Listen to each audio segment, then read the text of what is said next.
markii nafta la geliyay bacdigeed 4 bilood ba uu gaaray ilmihi ee nafta lagu afuufay kadib markaa kadib in sabab loogu noqdo ilmaha la soo rido waa xaraam weey waxa soo aroortay asar ku soo aroortay ilmaha dhiciskee la soo riday qiyaamaha wuu iimaanaya asagoo sawdkiisu aad mooyay sida unkadko kale uu u dhawaaqay yastaqiisu wa yunaadi uu dhawaaqaya gargaar buu dalbaya anal madluum anigu mid la dulmiyay baan hay buu leeyahay fayatacallaqu bi ummi hooyadii buu ku dhagay wa yaqulu ya rabbi sal hadhihi lima qatalatni midan ii su'aal waxay ii dishay way fayaqulu allah ta'ala lima qataltihi mahad u dishay waqad haramtu qatla nafsi illa bil haqq naf illa dilawan harimay illa in haq lagu dilaayo mooyaane mahad u dishay ilmahan ya malaa'ikati sallimuha li malik khazin an-nar مالك وديبا لليه نار تفره هذا يحبسها حباسه في جب الأحزان عذاب كالليلة أما قل كالليلة في جب الأحزان تاكو حباسه فتغل يدها إلى عنقها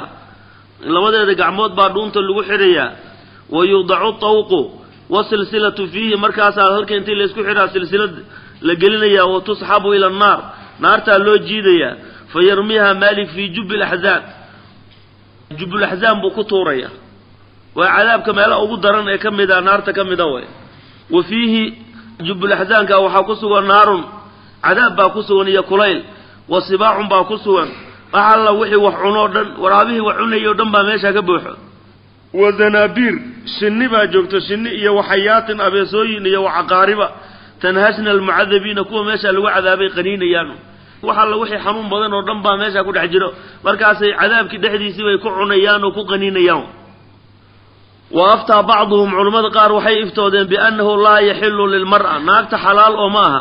an tastacmila inay isticmaasho dawaan daawo yamnacu al hamla uurka diiday daawo inay qaadato tiraado uurkan isaga celinaya waa xaraan dawaa dambiyo wixii loogu talagalay tanaasulkii iyo yaani takaasurkii sunnada ahayd ee la isu guursanayay oo in waxa la isu guursaday waxa sunna waxa way in la bato ummadan maxamediyada la badiyo nasli qofka uu ka hara Soomaa tiibayba ka soo horjeedaa marka waa xaraan inay tiraa naagtu waan isduri ama karin baan isticmaali si aan u uroobin xaraan way waxas marka sidiisaba yaani uurka dhan baan ka soo horjeedaa oo madiidaya taas la diidayaa waxaan sabab min al asbaab haday imaatu leeyahay marka ayada oo intaan ilmaha lagu afuufin ayla wali ihtiraamkii ibn aadanimada wali u sagaarin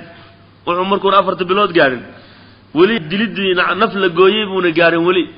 oo iska dhiig ama waa yaani wax yar oo nutfa oo candhuf